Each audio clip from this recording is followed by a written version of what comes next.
Assalamualaikum warahmatullahi wabarakatuh. Selamat malam Bapak Ibu dan salam sejahtera. Saya Dr. Sigit Setiawadi. Malam ini saya akan menjelaskan secara global yaitu tentang MW. Kalau ada pertanyaan, MW itu apa? MW adalah titik-titik. Nah, tergantung siapa yang menjawab Bapak Ibu. Apakah itu orang awam atau apakah itu karyawan MW atau saya? Kalau yang menjawab orang awam, maka MW adalah MLM. MW adalah bisnis yang tidak jelas. MW adalah bisnis yang produk-produknya mahal.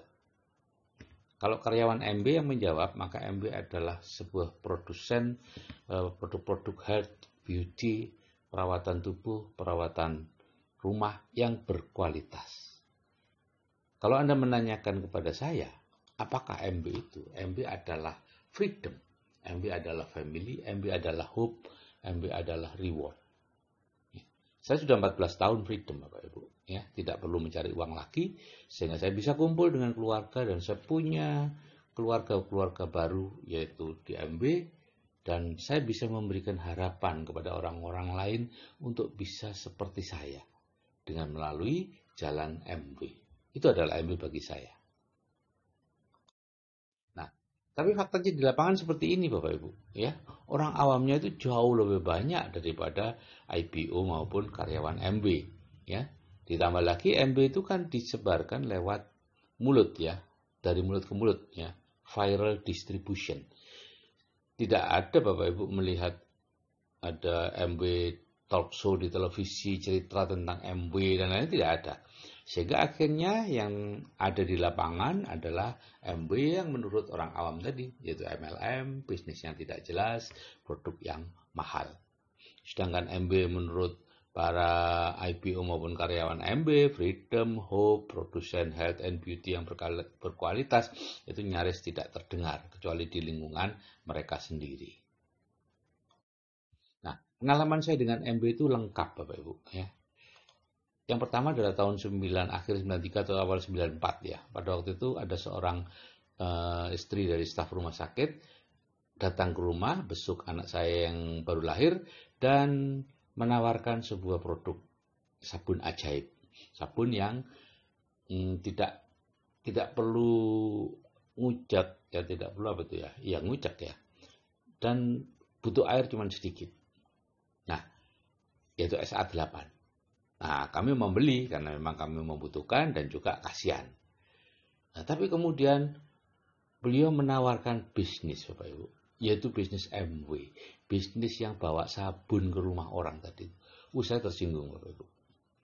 Saya dokter kandungan, kemudian ya mohon maaf ya, yang namanya jual-menjual, sales itu bukan sesuatu yang menurut saya itu membanggakan. Sehingga saya marah, merasa terhina, dan sejak itu saya benci MW. Setiap kali mendengar MW, saya langsung menutup diri. Kemudian membaca bukunya Robert Kiyosaki yang menyatakan bahwa kesempatan satu-satunya bagi orang seperti saya untuk bisa bebas finansial dan bebas waktu itu adalah menjalankan business networking. Ingatan saya selalu ke MW dan akhirnya menutup diri. Nah, tahun 2003 Bapak Ibu, saya dipaksa oleh anak saya untuk hadir di sebuah seminar inspirasi dan visi di Jakarta. Dan di sana saya baru melihat MW yang berbeda dengan yang saya pikirkan. Akhirnya saya mau menjalankan. Nah, saya pulang ke Batu, kemudian menjalankan tanpa bimbingan. Saya hanya melihat dari starter kit. Nah, dari situ ada harus kalau ketemu orang kita harus menyatakan diri bahwa kita dari MW, kemudian bla bla bla. Ya itu yang saya lakukan Bapak Ibu. Saya nelpon, Mas, ini ada bisnis baru Mas, luar biasa Mas. Yaitu namanya MW. Bisa enggak saya menjelaskan? Enggak ada yang mau Bapak Ibu. Ya. Dan ada yang saya datangin dadak, saya ceritakan langsung tentang MW. 2 bulan saya melakukan presentasi dan tidak ada satupun yang join. Dan ketika bidan-bidan juga tidak mau join, saya ajak, saya putus asa. Kemudian anak saya SMS ke anak saya, Bapak tidak bisa ya, bidan aja tidak mau. Nah, anak saya mengatakan, Pak, gunakan kaset. Nah, kemudian saya membeli kaset 100 biji, ya, 2 jutaan kurang lebih, dan dari situ saya kemudian belajar bahwa ternyata ada pendekatan tidak langsung, yaitu kita tidak boleh mengatakan MW ya, pada saat nelpon untuk bertemu itu. Nah, jadi sejak tahun 2004 saya melakukan itu. Tidak nyaman sih rasanya karena kok seperti disembunyikan begitu ya. Tapi karena itu sistem sudah ya, melakukan presentasi setiap Sabtu Minggu saya full ya, keluar rumah dengan istri, presentasi kemana saja. Dan tahun 2005 penghasilan sudah mulai bagus. Kemudian saya mulai berhenti praktek. 17 Agustus 2005 saya berhenti praktek dan bisnis saya stabilkan. Saya sudah puas dengan penghasilannya dan saya tidak melanjutkan lagi melebar ya, hanya bermain-main di kedalaman saja. Nah, begitulah. Saya sudah tidak melakukan karena apa? Ya gimana ya? Penolakan-penolakan itu tidak tertahankan gitu ya. Nah, kemudian barulah pada tahun 2017 saya menjalankan lagi setelah menemukan cara yang menurut saya sangat bagus, yaitu saya tidak perlu keluar rumah, ya, saya tidak perlu berhadapan langsung dengan prospek, tapi semuanya lewat online dengan cara-cara yang luar biasa gitu ya. Harus berkenalan dulu dan seterusnya.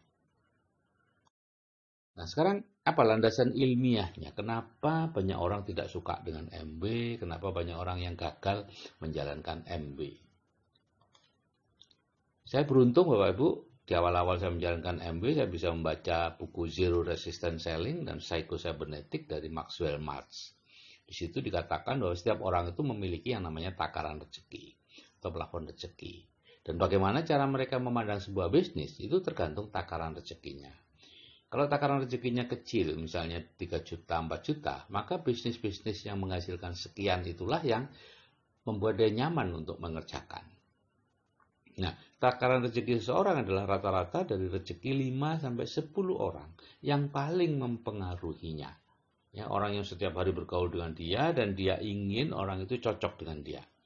Maka plafon rezekinya pun saling mencocokkan. Nah, kalau ada sebuah bisnis, dia diajak misalnya mengerjakan bisnis yang potensi hasilnya jauh lebih tinggi dari takaran rezekinya, maka biasanya dia akan digagalkan dengan segala cara. Oleh siapa? Oleh dirinya sendiri, oleh bawah sadarnya. Ya. Nah, problemnya adalah ini. Bisnis MB itu Bapak Ibu berpotensi memberi hasil nyaris tanpa batas. Bisa miliaran per bulan.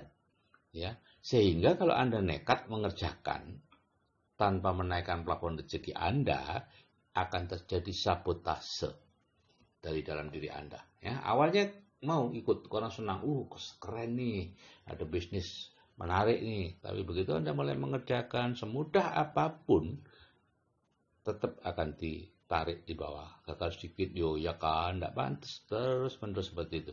Ada diajak ke pertemuan, tidak mau, ya, karena ada sabotase. Ya, dibuat sibuk, dibuat ada pengajian, dibuat ini itu dan seterusnya, dibuat tidak punya uang, ya, disuruh belanja produk juga tidak mau, dibuat tidak punya uang dan seterusnya. Itulah yang terjadi Bapak Ibu, sabotase intern.